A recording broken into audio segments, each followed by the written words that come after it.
ତତେ ମୁଁ କେଜାଣି ଡାକିଲେଇଲା ମୋ ତଣ୍ଟି ଛିଣ୍ଡିଗଲାଣି ପୁରା। ମା ଏବେ ଗାଧେଇକି ଆସିଲି ତ ସେଥିପାଇଁ ଟିକେ ଶୁଣି ପାରିଲିନି। କିଛି କାମ ଥିଲା କି? ଆଉ ନା ତୁ ବୋପା ତତେ ତରକାରୀ ଭର୍ତ୍ତି କରି ଯୋଉ ଯୌତୁକ ଦେଇଥିଲା ଏଠି ଆସିବ ସେ ସଜ ହଉଛୁ ଆଉ। ବୋପା ତ ଗାଣି କଉଡ଼ିରେ ବି ଦେଇନଥିଲା ସେଇଥିରେ ଏଠି ଝୁଅର ଠାଣିଟାକୁ ଟିକେ ଦେଖ। ମା ଆପଣ ଏମିତି କାହିଁକି କହୁଛନ୍ତି? ଆପଣ ପରା ମୋ ମା। ମା ଛାଡ଼ି ଆସି ମା ପାଇଛି ହେଲେ ମା କଣ ଏମିତି କହିବା ଠିକ୍? କଣ ହେଲା ତୁ ମତେ ନାଲି ଆଖି ଦେଖାଉଛୁ? ନାଲି ଆଖି ଦେଖାଉଛୁ? ମତେ ନାଲି ଆଖି ଦେଖାଉଛୁ? ମରିବୁ ତୁ। କଣ କଣ କଣ ହେଇଛି? କଣ ହେଇଛି ମତେ ପଚାରୁଛୁ? ତା ସ୍ତ୍ରୀ କି ତା ଡାକିଲା ବେଳକୁ ଶୁଣୁନି ପୁଣି ମତେ ସେ ନାଲି ଆଖି ଦେଖାଉଛି। ମୋ ପୁଅ ଅଗା ଜବାବ ଦଉଛି। କଣ ହେଲା ତାର ଏତେ ବଡ ସାହସ? ସିଏ ତୋ ମୁହଁରେ ଜବାବ ଦଉଛି? ଠିକ୍ ହେଇଛି ଠିକ୍।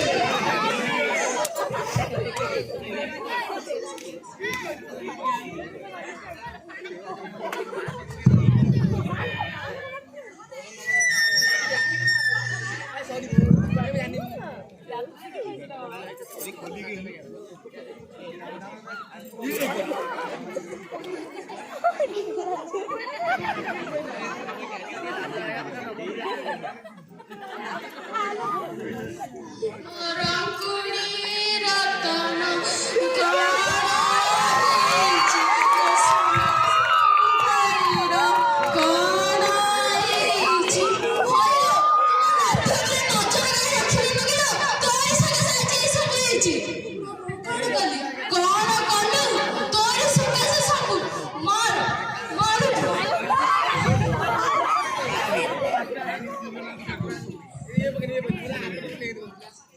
अरे अरे रुह कौन चली एठी तमे माने सब काहे के मारुछ नारी निर्यातन अपराधी रे तम नारी केस करबी कोन हैला तू आम नारी केस करबू की केस करबू बा मैं तो किए मारो बोली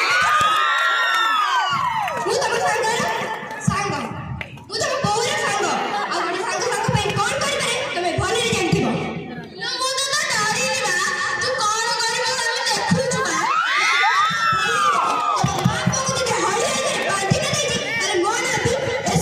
ନାଇଁ ନାଇଁ ଦୟାକରି ତୁ ସେମିତି କହନା। ସେମିତି ହେଲେ ମୋ ଘରର ମାନ ସମ୍ମାନ ନିଜ ସବୁ ମାଟିରେ ମିଶିଯିବ। ପ୍ଲିଜ୍ ତୁ ସେମିତି କହନା ପ୍ଲିଜ୍। ଆରେ ଦେଖୁଛ ତମେ ମାନେ ଆରେ ଯୋଉ ନାରୀ ଆମେ ମାନେ ଏତେ ଅତ୍ୟାଚାର କରୁଥିଲା ଆଜି ସେ ତମକୁ ବଚାଉଛି। ଏ ହଉଛି ନାରୀ ସର୍ବଂ ସହା ନାରୀ। ମା ତୋର ଭୁଲ ହେଇଯାଇଛି ରେ। ତୁ ତ ଆଗରୁ କହୁଥିଲୁ ମୁଁ ତ ମା ଭଳି ମତେ କ୍ଷମା କରିଦେ ରେ। ମା ଆପଣ ଏମିତି କାହିଁକି କହୁଛନ୍ତି? ମୋର ଭୁଲ ହେଇଗଲା, ମତେ କ୍ଷମା କର। ଏବେ ଆମେ ସୁଖରେ ସଂସାର ଆରମ୍ଭ କରିବା।